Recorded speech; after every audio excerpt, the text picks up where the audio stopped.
mean by listen to yourself? Anybody?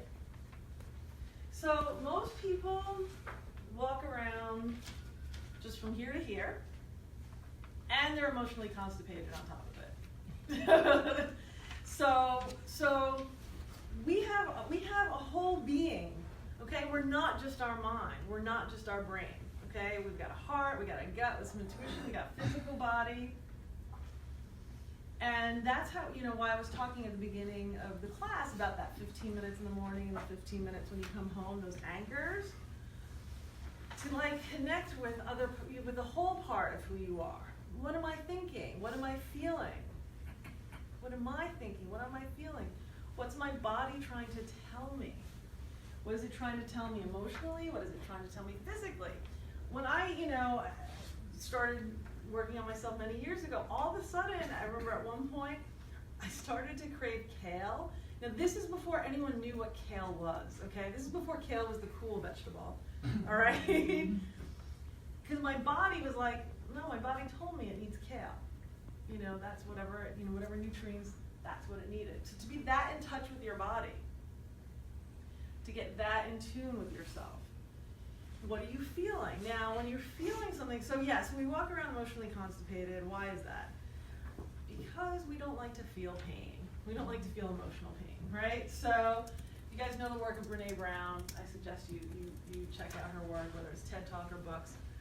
But, this is why we have an addictive society. So, whether you're addicted to like horrible things like drugs and alcohol and all those things, sex, work, technology, video games, there's lots of things. Everyone's got their poison, right? Everyone's got their voice.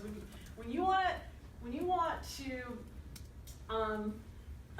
not feel your feelings, for me it's food, generally. I'm just gonna eat a big bowl of pasta. What is the thing that you do to avoid feeling pain? That's where you can find where your addiction is, okay?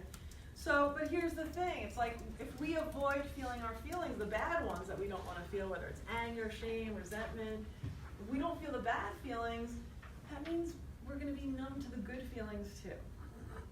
That's a problem, right? So if you can't feel anger, that means you're not going to be able to feel joy either. You're not going to be able to feel enthusiasm or passion, right? So we don't want to deny or repress our emotions. We want to allow them to like move through us and process them as they come up. Process them as they come up. It's like the weather. It's like clouds passing. It's going to pass, but they're there for a reason. Emotion, energy in motion. What is the feeling trying to tell you? Maybe it's just a release, and that's all it is. So whether, a good example of this, which is not really emotional, but like I think it illustrates it well, is like if I stub my toe, which happens, I'm a little bit of klutz, so I stub my toe a lot. But if I stub my toe, I will scream, ow, pretty much as loud as I possibly can, and then it doesn't hurt because I move the energy through me. Think about it now. If you stub your toe and you go, right, and you try to hold it in, it really hurts when you do that. So think about that with your emotions too. Let your emotions process when in an appropriate place and time, obviously. But you don't want to, those emotions that are not processed become resentment, they become bitterness, they become physical manifestations, illnesses. It's bad.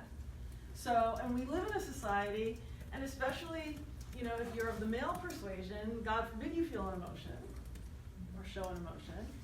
It's really unhealthy. So,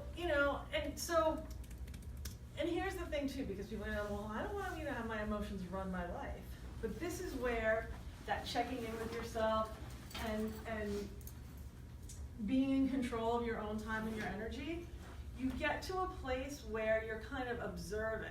So at the same time you're feeling the emotion and experiencing the emotion, you're also a part of who's observing. That's interesting. This is making me really upset. What's that about? And then you try to process what that emotion is trying to tell you. right? So it's not, I want to be very clear, I'm not saying like let your emotions run you, right? Just let your emotions take over. No, I'm saying process your emotions as they come up and try to understand what the emotion's about, right? So that's maturity, okay? We don't see a lot of that because most people are just reacting, right? You're just reacting, but this is the problem. It's like because if you haven't processed stuff and it's all stuffed in and you've got resentment and bitterness and whatever, and like someone just like trips a wire and boom, you explode. But if you've been processing all along, then something can happen, and it might hurt a little bit, but you kind of recognize it, you know it, you can process it, and then you won't explode, you won't react. You can address the situation in an appropriate way. Does that make any sense for you guys? This is like stuff that we're not taught. We have no examples of it. What did we glorify? We glorify Real Housewives and